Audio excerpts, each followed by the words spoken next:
As a child, we all long for a hero.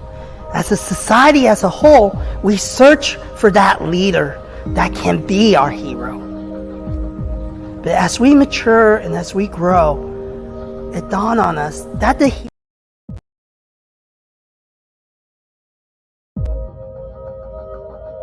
As a child, we all long for a hero. As a society as a whole, we search for that leader that can be our hero. But as we mature and as we grow, it dawned on us that the hero is inside every one of us. And in the world's social media, we all start at zero. And slowly we search deep within ourselves to find who we are. And we have that moment of truth where we embrace that the hero that we've been searching for has been there all along. It is living deep inside of every one of us. And we start embracing that journey and we become that hero that we search for.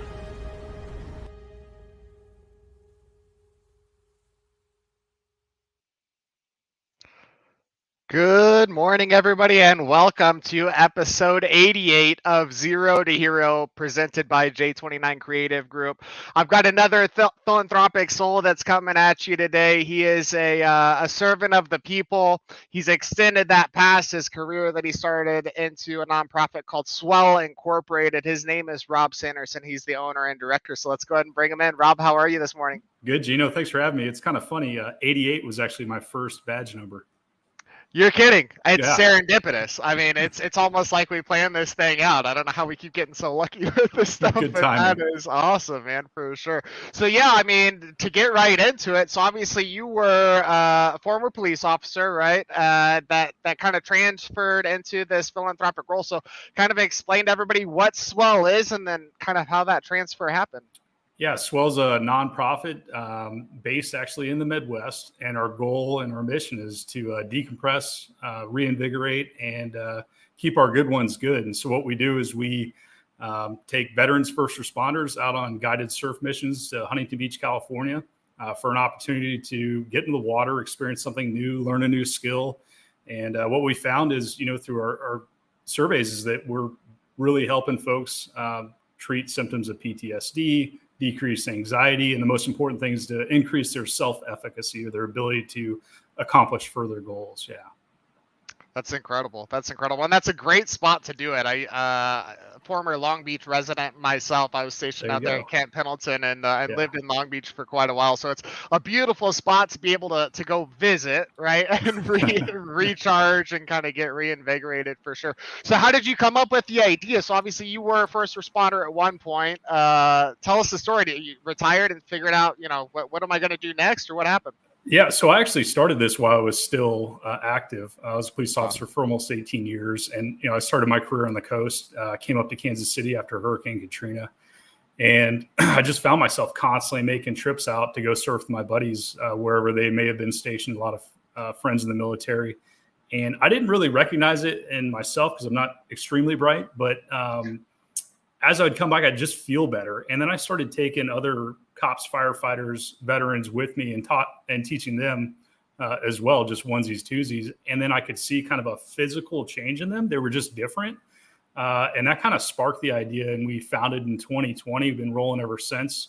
Unfortunately, I took a medical retirement from law enforcement. I'm still in as a civilian manager, but don't carry the gun anymore. So yeah, that really kind of kicked it off, and it's been successful. It's incredible, and I'm sure that's a blessing and a curse, not having to carry the sidearm anymore, right?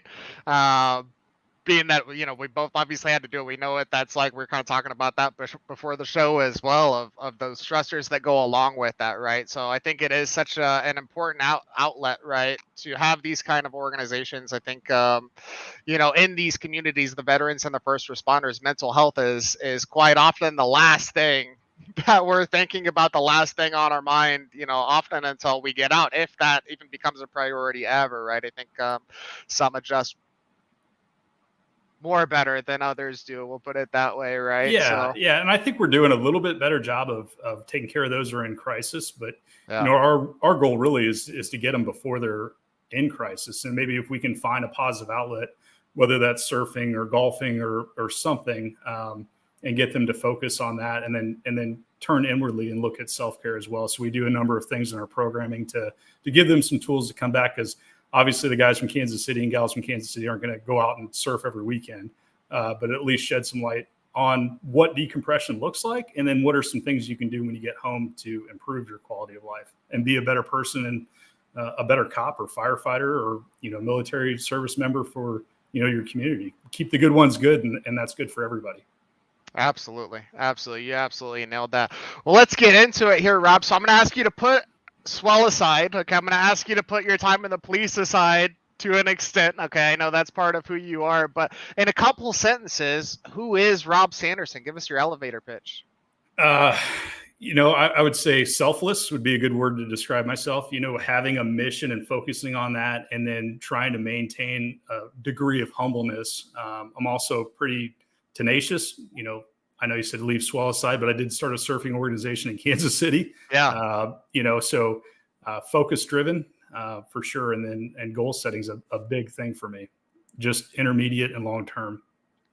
Man, that's awesome. Yeah, and you definitely nailed it on the head there with starting a surf organization in the middle of the Midwest, right?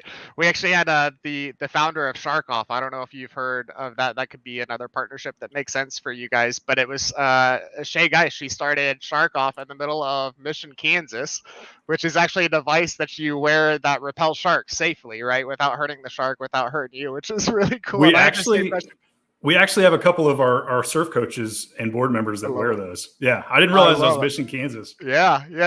Awesome. So she's right here local as well. She's absolutely incredible. But I had the same question. I was like, you started a shark repellent company where there's no oceans, but it's all. I mean, and it goes to show that you can start this stuff from wherever, right? I mean, the limitations that we feel like used to be put on people, when I was growing up, have far gone, especially with technology and allowing us to do those certain things, which kind of leads me into my next question. And I kind of want to bounce this on SWEL, but then I want to talk a little bit about the police experience with this as well. Let's start with SWEL. Tell us about the social media journey. So obviously when you started this, we had 0 followers, right? Nobody knew what was going on with this thing. So tell us about, starting that to where you're at now. Yeah, so I didn't even have a social media account before I started SWEL. So I was literally starting from the ground zero, and I was having to play catch up. We've been fortunate to have people from the beginning that were good with that stuff and marketing and understood social media and analytics and when to post and what to post and on what days and what times. So, giveaways are a really easy thing to kind of gain followership, and then also partnering with larger organizations and being able to tag those and asking them to repost. So those have been some of the tactics, and we aren't huge on social media yet, but we're certainly a lot further along than if I would have just ran it by myself. So, looking for that hand up certainly was important. Yeah. Yeah, absolutely. And those are definitely good ways to go about it, right? Partnering, kind of the influencer marketing, right, with the larger people that are out there and everything like that, and just really getting that word out, right? I think that's the biggest thing when it comes to organizations like yours, is letting people know about it, because people do want to help, right? And it's just a matter of finding out that you're there and that they're able to help you, for sure. But I do want to dive into the police side a little bit of this on this one as well. I know this is something that's kind of evolved with police work, right? Or police work has kind of evolved along with social media, I should say, right? So I think when social media first came out, I don't know that law enforcement really knew how they could use it, right? And then you'd start to see little stories about people bragging about things they did online, right? Or they were checking in at certain places, right? And you kind of use those things to kind of put it together. I think the most recent one that we've heard of is the Murdaugh case in South Carolina, and how they've kind of used social media to put those pieces together and actually put him on the scene of the crime when he said he wasn't there, right? So talk to me a little bit about that, right? How has that evolution helped it, kind of made the job easier? And then maybe how has it kind of hindered some of the work that you guys have had to do as well? Well, I think that it's so when social media first came out, I was working undercover. I did that for about 4 years. So I was completely off all social media. Yeah. But as that position evolved later in my time, people were certainly advertising, selling certain things, and that's how you connect. And, there were spoof profiles. So that was interesting of itself. But I think as far as police and how they really have leveraged that is community outreach. Initially, no police departments wanted any part of social media. And then departments like Lawrence, Kansas Police Department, they've got, I don't know if they're same social media guy, but I remember when I was working, reading some of his posts, they were pretty entertaining and they got a lot of traction. And I think being able to tell the story and bridge that gap through social media, because everybody's on it now, has been a huge tool. It's also been a huge hindrance because you'll have individuals representing the department maybe doing things that aren't appropriate. As far as an investigative tool, I've been out of the game a little bit now. I think these are pretty well wired with security and safety, and it's difficult to really track somebody, but there are obviously subpoenas that can be issued, and I hear that's kind of a nightmare to deal with, Meta and things like that. So yeah, it's for law enforcement. I think the biggest benefit has been that community outreach and engagement. Absolutely. Yeah. Being able to put out, be on the lookouts and different things like that, right, are absolutely huge, and really just kind of spreading the word about different things that are happening, right? Law changes. And I remember right in the middle of COVID, or I should say towards the beginning of COVID, everybody was seeing the highways wide open and just couldn't help themselves, it seemed like. And it was my local PD here in the Northland putting out something. I was like, hey, we understand, you want to go fast, don't do it. We're out here. Right? We're issuing tickets. It's not and rather bored too. Yeah, no, for sure. Absolutely. But I mean, there's also the evolution of Facebook pages like Stolen KC. I don't know if you've heard of that one, but people post her, and we get a lot of tips through that. I don't know how many, but I would venture to guess we get significant amount of recovered stolen vehicles of people go, well, this is a new one in my apartment complex, and notifying police. So yeah, even the community kind of pitching back towards the departments has been helpful. That's incredible. That's absolutely incredible. So obviously we, as much as we talk about social media here, we hear a lot about the positives, we hear a lot about the negatives, right? So I think it's good to expose both sides, right? Similar with law enforcement, right? It's good to highlight the good that's out there. Yeah. We also need to talk about the bad a little bit as well that's out there. So definitely good to see both sides of it for sure. Now, I'm going to ask you, every superhero has a defining moment, right? When we watch the films, we see these moments of triumph, right? We see them at their lowest point. What do you think your defining moment was when it comes to not only your career, but your life as well? I mean, there's been several, but I would say the most recent was when I was injured and eventually medically retired. I had a kind of a transition in my life that was difficult, unplanned for.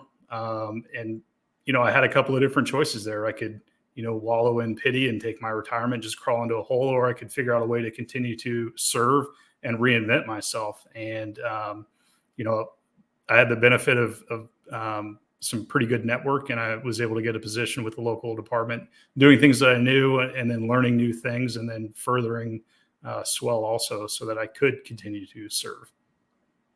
Yeah, absolutely. And, I know when I got out, there was kind of a loss of identity, right? That comes along with that. So maybe, for somebody out there that's watching that may be struggling with that, obviously you were kind of able to get back into it, right? But how else did you kind of, what tools did you just kind of transition, right, into that role of not carrying the gun anymore, right? And I know that kind of sounds silly to maybe somebody that hasn't done that before, but obviously, there's stressors that get relieved. There's different things that go on. So let's talk a little bit about that and how you transitioned out of that. Yeah, the first thing I noticed was that the hypervigilance just didn't go away because I wasn't carrying a gun anymore. Yeah. I'm part of the LEOSA program, which basically says you can carry a firearm off duty, and everybody has different opinions about how they want to do that. I personally just didn't for a while and tried to really shed that. I did a lot of meditation, spent a lot of time in nature, surfed quite a bit, and then really tried to focus and goal set and figure out what I wanted to do, because the transition, whether you're prepared for it or not, is a lot more difficult on people than they realize, because it is a loss of identity, but also a loss of community, because I'm not really connected to those people that I spent so much time with anymore. So it hit me a lot harder than I imagined it would. And my suggestion would be to surround yourself with good, positive people, find positive outlets, and focus on setting goals and getting to the next step, because the only way through hell is to keep going, you know?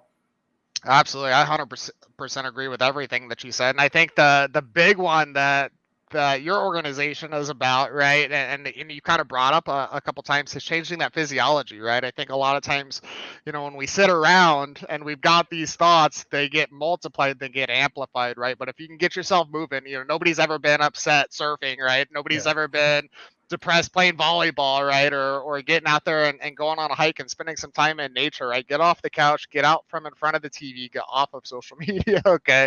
And get out there and enjoy yourself, right? Change that physiology, and 100% it'll help, along with all the other things that you mentioned as well, right? And kind of being able to dive into that mental aspect. I think changing that physiology, get that body moving, really helps along with that as well. So appreciate you answering that question. Now, we see a lot of heroes out there, right? We've got everyday heroes. We have superheroes in Marvel and DC, right? We also have villains, right? Chiefsaholic is a real popular one that has been brought up over the last year here in the Kansas City area, but we also have super villains, right, that are out on the movies. They all have attributes. What are the attributes that you feel really separate what a hero is from a villain?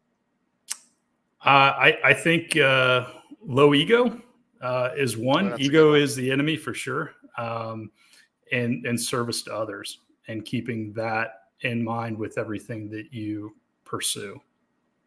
Yeah, so really that selflessness, you think, is the big one, getting out there and getting out there and helping others.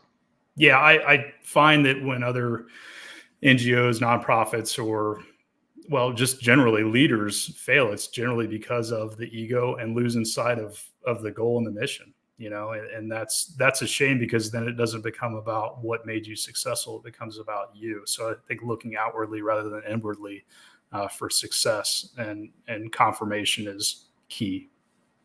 Absolutely huge. As long as you're not in an echo chamber, right? If you're in an echo chamber, get out of that thing, because that's not good for anybody.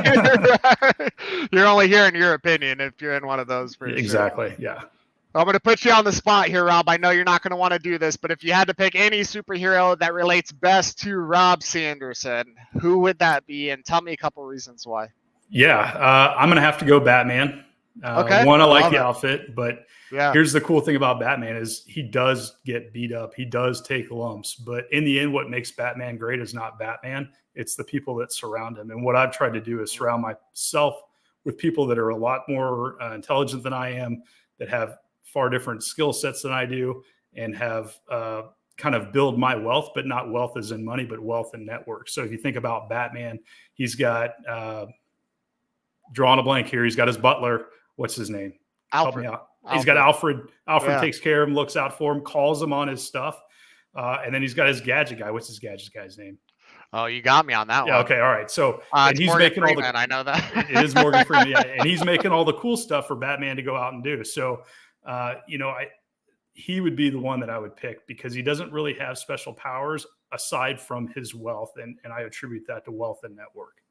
I love that. I love that. And I love that you attribute it to a different type of wealth. Obviously, Batman is financially wealthy, as well as having a good network, right? He's got some people in his corner as well. Yeah.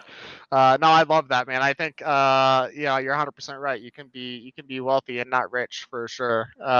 It's nice to have both, right? But you can't be one or the other, for sure. Well, Rob, thank you for coming on the show, man. You're absolutely awesome. I love the organization. I'm hoping that we can get some more veterans, some more leaders in the Kansas City area and outside of it and involved in this thing, and support some more trips. When is the next trip? Do you guys have a trip planned that you're taking right now? Yeah. Cool. October 13th through the 16th, we're taking 5 Metro police officers that have been involved in some pretty traumatic incidents lately, and looking forward to that. We just got done with 2 missions with the Police Athletic League and the underserved youth, and then one prior to that was with a group of warriors from several different veteran communities. So I love it. That's awesome. So that's coming up soon, here in a few weeks. If people want to get involved with you, if they want to help, if they want to donate, how can they do that stuff? The easiest thing to do is go to our website. It's www.theswel.org, or hit us up on Facebook or Instagram at the SWEL Mission. Wonderful, wonderful. And check out their YouTube channel as well. They've got a trailer on there about some of the stuff that they do with the surf site, as well as some of the stuff that they're doing here locally with underserved youth and athletics, right? There's a video on there about that. And then check out their LinkedIn page as well. Real quick, before I let you go, Rob, what's the biggest thing that you need from the public? What's the biggest struggle that you guys are dealing with where you could really use some support? Yeah, obviously funding is always an issue, so dollars are great, but even better than that is guidance, advice, and networking. The more people that we can be in touch with, the more good we can do, for sure. I love it. I love it. So if this is something that you're interested in, you want to get out and help the veterans, the first responder community, and even our underserved youth here in Kansas City, reach out to Rob, connect with him. He is on all the major social media networks. Check out their website. Rob, thank you so much for coming on the show, man. You're absolutely awesome. Thanks, Gino. Appreciate you having me.